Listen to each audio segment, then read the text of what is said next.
wanted to go over a video about my last photo shoot that I did. I had the Rokinon 85mm f1.4 and the Panasonic 35 to 100 f2.8. The pros for the Panasonic is it's weather sealed. This one is not. It has autofocus. This one doesn't. It has dual IS when you hook this up to a camera with image stabilization like the Panasonic G85. So these two together, you get dual IS. This one, and if you hook this up to a camera that doesn't have image stabilization built in, then you got image stabilization. This one has no image stabilization at all. This is an f2.8 and this is an f1.4. One of the benefits of this is because it's f1.4, you're getting 2 more stops, which is 4 times the amount of light. So if you're in a low light situation with this at f2.8 and you switch, that's like turning the lights on 4 times brighter in the room. So that is a plus to this. But however, since we have image stabilization on here and in-body stabilization on a G85, that'll allow you to go to a really slow shutter speed, which will easily obtain the same amount of light. You can get probably more stops than 4 or more than 2 stops than this one. So let's say you're saying, well, the plus is more light. Now 95% of my photography is setting up a model, telling her to pose, and like, okay, chin up, down, okay, great. Now stay there, don't move, that looks great. She's not moving. Or I'll do product photography, it's not moving. So 95% of my work, I don't need to have a fast shutter speed to like freeze action. That doesn't really, the f1.4 isn't really a plus for certain photography, 95% of what I do. This one also, it's lighter than this one. This one's heavier. This one actually can zoom. If we're talking about trying to get the most bokeh out of these, if you're in at 100 on this, you can actually zoom out. So let's say you're on this one and you have this in your bag and you want to use this all the time for portraits because it's a beautiful lens and you like it. But let's say you get up against a wall and you just can't fit your model in the scene. You just cannot get back further. There's no way this is going to work. Well, at least with this lens connected, you can zoom out just a little bit, maybe not to cut the chin off or cut the head off or get that certain thing in the background along with the model in there. You can just slowly zoom out a little bit. I'm talking about if you're like up against the wall and you just can't move. Where this one, you go, man, I really wanted to use this, but I got to put it away, get another lens out, probably this one or something else to get the shot. So that's a plus. And this one is sharper than this one. Now we're talking about wide open, zoomed all the way in with this one. And well, you can't zoom in with this one, but wide open on these. That's all I really care about at the moment. Because once you start stopping down this one, then you're going to get really close to this. And because this is 85mm and this is 100, the backgrounds are going to start looking blurrier on this one just because of the compression of 200mm equivalent on this one. So that's so which one would you go with? Well, naturally you'd go with this one because it has everything that this one doesn't have. Well, what does this one have that this one doesn't have? Well, this one, you're going to get blurrier backgrounds. There's less elements in prime lenses. Some prime lenses have even less elements than others. Most of the elements in a lens is correcting vignetting or chromatic aberration and all these other correction elements. The more elements, or let's put it this way, the less elements you have, the more the lens, the way the light comes in, it renders your images a little more 3D-ish. I guess that's the only way I can explain it. And I don't know the science behind that. I read up a little bit on it, but less elements give you a little more 3D-ish on your images, which have that special look to it. And there's less sharpening artifacts in this. Even though this is sharper, I read on many different websites that Panasonic seems to be adding sharpness even to their raw files with Panasonic attached lenses. And it's been a while since I read that, but it's a fact that I read that. Is it an actual fact that they do that? I don't know, but when we show the photos here, I'll show you that this does just seem to have, even though these are raw photos we're going to look at, it does seem to just have that look that I'm not too fond about on Panasonic lenses, and we'll go to that in a minute.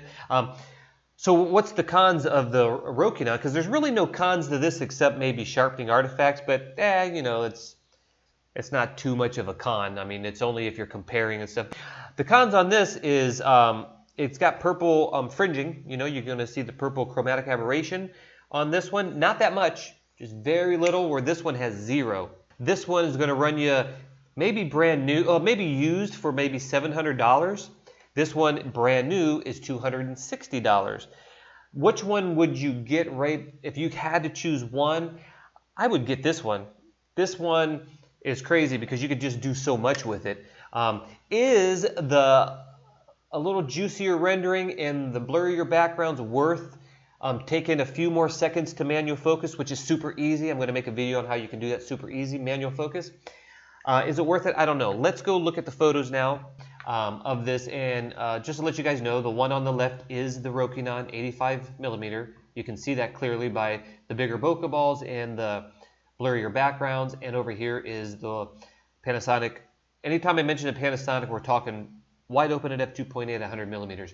Is all those benefits of over here of the Panasonic worth just buying that over the bokeh here? Do you like it? I mean, is that, you know, what do you guys think? Now, in my opinion, just looking at these, when you look at a photo and you just look at it for the artist, the photographer took the photo, he composed it, so you look at a photo at a certain composition. If it's printed out in a magazine or on a billboard or printed out on a wall, you do not have a magnifying glass to, you know, zoom in on it to see stuff. We only do that as photographers, and the clients never do that. So if you just look at these photos here as they are meant to be, which one do you like better? Well, naturally, I happen to like the 85mm better. It just seeing these two bokeh balls right here, but this just looks nicer. But is this worth all the benefits of that? Now, when we shot this, I wanted to use the 85mm exclusively. This shot here, we wanted to do some her running around, riding around on the bike, and to do that with the 80. Now I did this with the 85mm because she was static. She just stood still. I wanted to get a nice shot of her. But when she was riding around, there's really, you know, it would be really difficult to try to manual focus as she's coming to me. So I had this on, and when I had this on, it was sprinkling. And this is weather sealed. My G85 is weather sealed, so I didn't care. And the lens is so far inside there that the rain wouldn't mess it up. And what I was doing is I had on continue autofocus, and I had it on burst mode, I think high, and I would click, click, click, click, click as she was coming to me, and then I was zooming out because my back was against a wall right on the curb. I had no more room. And so with this lens, like I said, so much more benefits over this one. Continuous autofocusing as I'm zooming out as she's getting closer, and as she went by, you know, I got some wide shots. But in this specific photo, because I wanted to use the 85, we just had her, you know, set up real still here, and I took the photo with the 85mm lens. And this shot here, you can see this is the 85mm. All these are 85mm lenses, the lens that I use. You can just see, like, it just has a deliciousness to the photos. I just really, really, really like. I mean, the thing is, even though the Panasonic is sharper, the Rokinon is absolutely sharp enough. And anytime you say sharp enough, it's like, well, it's never enough. But it really is, because if you look at this photo for what it is, it looks great. Here's another one. Now, to achieve that type of blur, I mean, this is all in-camera blur. This is not I processed these photos for sure, but I didn't add any like fake blur to it. And you can see, like, I mean, look at that. Here's the blur here, and then the blur starts, you know, somewhere like right around there, you know. I mean, she's just right in the patch of sharpness, where if I used the Panasonic, it just wouldn't look like this at all, because, I mean, that is an f1.4 for sure, and it looks really, really pretty. The next one, this shot here was with the Panasonic, because you know, 85mm was way too zoomed in. I was standing on a bench right next to her head here, so I zoomed out to 35mm. You can't have just one lens and do everything like this shot shows right here. This shot here was definitely with the 85 millimeter. I think now this shot wasn't at f1.8, and unfortunately, if we look at the file info, when you use the Rokinon, it's not going to tell you the data. So I don't know what it was, but I remember this is one of the only photos I used 2 flashes for, one in the front of her here and one in the back. And because of the brightness, I couldn't shoot at f1.8 because the shutter speed of the Panasonic can only go to I think you can get away with 250th of a second. It was too bright, so I had to stop it down a little bit. But I mean, look at that. It just, the rendering deliciousness of this lens is just really bar none. It just really looks good, you know. Here's another great one. This was with natural light. It was an overcast day, which is really good. 85 millimeter. I think that was at f1.4. It should have been because we're not using flash on this one. But if you zoom in on this, you're going to see it's quite soft. I mean, we're zooming in, you know, quite a bit here. I don't know if the Panasonic would have did much better, which we'll go to in a minute here. And then this shot here, this is the get away, you black bar. This one here again is the Rokinon. I really wanted to blur out those doors in the back. It just renders things deliciously. That's all I can say. So let's go in and we're going to see like how these compare. So if we, okay, so we know the bokeh. I mean, right there. This is just so much more delicious. Let's do this. I'm going to shut off this to go to the, this is what they look like right without any saturation or anything on them. Just give you guys an idea of that. If we look at the hair, hopefully this will show up. If we look at the hair here, this might not show up, you know, on YouTube and all that, but there is what it looks like. If we come over here, it just looks so much more like jaggedy and straw-like. Doing photography for a while now, this kind of what hair turns out to be like. Panasonic, even on their raw files, are adding sharpening because it just looks very straw-like, whereas this one, just a little more lush, a little more rich, doesn't look dry. I don't know if that makes any sense, guys, but that's basically how I'm looking at it. Like over here. Now here's where, as sharpness is concerned, you can see a dramatic difference in sharpness. Now here's where a lot of you are going to be like, oh, that's the, you know, that's it for me right there. Look at the corner sharpness here on the Panasonic, which is here. That is dramatically sharper here at the corner. You know, the dilemma I have, do you want a sharp lens or do you want just something that renders really beautiful? Now look at this. This is quite soft right here, and this is quite sharp. I mean, look at that. That's, you're going to see. I mean, look at the sharpness. Is that's the corner of the 85 millimeter. It's like the Panasonic is sharp from, you know, corner to corner. It's pretty remarkable. However, if we come up here, let's see if we can get these closer here. Now the 85 millimeter over here actually looks a little sharper here than the Panasonic does over here. And that's what you're going to find. You're just going to find, if you're at f1.4, like a lot of people when they're like at f1.4 and your focus mark is in the middle, and you know, you, what do you call it, recompose, you focus on their face and you recompose. When you're doing that with such a shallow depth of field, that is going to shift your depth of field. So you might have been, you know, dead on when you know, focused on the person, and when you went down, that focusing can go off. So that's why in the, and I don't do that. I focus, you know, I move my focus mark or whatever. But that's why you're going to find, like, this is now sharper, the 85, this isn't.